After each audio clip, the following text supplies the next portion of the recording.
चूँकि आपने कहा कि मुद्दे पे बात की जानी चाहिए और इलेक्शन जो होना चाहिए वो मुद्दे के इर्द गिर्द होना चाहिए।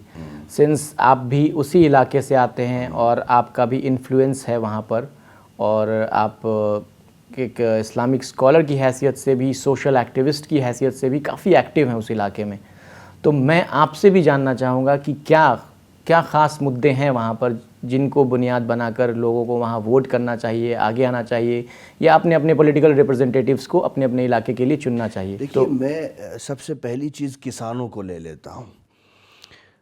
आप 2014 में शांता कुमार कमेटी की रिपोर्ट आई थी। जी। उसमें कहा गया था कि मात्र देश के अंदर 6% किसान एमएसपी पर अपनी फसल बेचता है। एमएसपी न्यूनतम समर्थन मूल्य भारत सरकार ने तय किया है, एक रेट किसानों के लिए कि भाई कम से कम इस पर ख़रीद होनी चाहिए, इससे नीचे नहीं होनी चाहिए। लेकिन आपको हैरत होगी कि मात्र 6% किसान, और उसमें भी अबाउट 90%, उस 6% में भी 90% जो किसान है वो हरियाणा और पंजाब का है। बिल्कुल। आप कल्पना कर सकते हैं कि धान की जो एमएसपी है वो 1940 रुपये है, लेकिन पश्चिमी उत्तर प्रदेश में किसान जो धान को बेच रहा है मंडी में वो मात्र 800 और 1000 रुपये में बेच रहा है। इसी तरीके से मक्के की जो एमएसपी है वो 840 रुपये है, 1840 रुपये है, लेकिन किसान 800 रुपये में उसको बेच रहा है। गेहूं की एमएसपी जो है वो 1975 रुपये है, लेकिन किसान मात्र 1200 रुपये में लूट रहा है। ये मुद्दा है। आप आज़ादी के 75 साल के बाद भी किसानों के लिए एमएसपी को लागू नहीं कर पाए हैं। अब आप मुझसे क्वेश्चन करेंगे कि प्रधानमंत्री जी कहते हैं कि एमएसपी है, एमएसपी थी, एमएसपी रहेगी, साहब कहाँ है? कौन सी दूरबीन से आप देख रहे हैं एमएसपी आपको नज़र आ रही है? इसीलिए वेस्टर्न यूपी के किसानों की मुख्य मांग ये है कि एमएसपी को आप कानूनी दर्जा दीजिए। अगर उससे नीचे की ख़रीद होती है तो किसान को राइट होगा कि वो लीगल एक्शन ले सकता है। मैं आपको एक उदाहरण देता हूँ।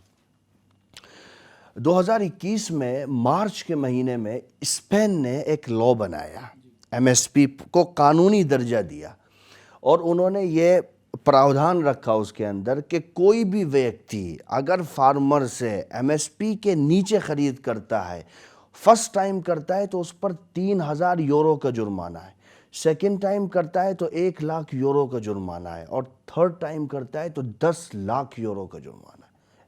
स्पेन ने किया है और अभी किया है मार्च में, तो क्या भारत सरकार नहीं इसको कर सकती है? किसानों की ये मुख्य मांग है, और यही तो वो किसान हैं जो 13 महीने बॉर्डर पे बैठे रहे। कितने हालात आए, क्या कुछ नहीं कहा गया इस देश में किसानों को। किसानों के बेटे जब सरहद पर जाकर देश की रक्षा करते हैं तभी 125 करोड़ देशवासी चैन की नींद सोते हैं।